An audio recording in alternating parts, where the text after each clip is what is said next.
భారీ వర్షాలకు వరదలకు తెలంగాణ రాష్ట్రంలో 7,000 ఇళ్లు కూలిపోయాయని జిల్లా కలెక్టర్ ప్రభుత్వానికి నివేదిక పంపించారు. ఇళ్లు కూలిపోయిన బాధితులకు ఇందిరమ్మ ఇళ్లు ఇవ్వాలని ప్రభుత్వం నిర్ణయించినట్టు తెలుస్తోంది.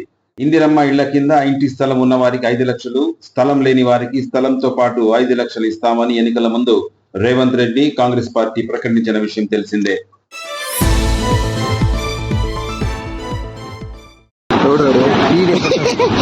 ఆటోలో దిగుతుందిగా అయిపోయింది అదే అదే అరే అరే వెళ్ళిపోయింది ఏమి జీవితం అదే అయితే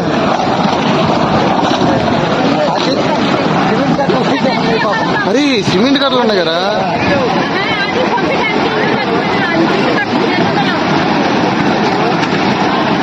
అయ్యో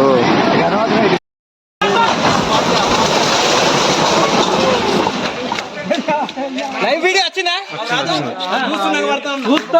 ఇప్పుడు మనం చెట్టు కొట్టుడేంది పరుడేంది మేము ఎప్పటి నుంచి ఉన్నాం దానికోసమే.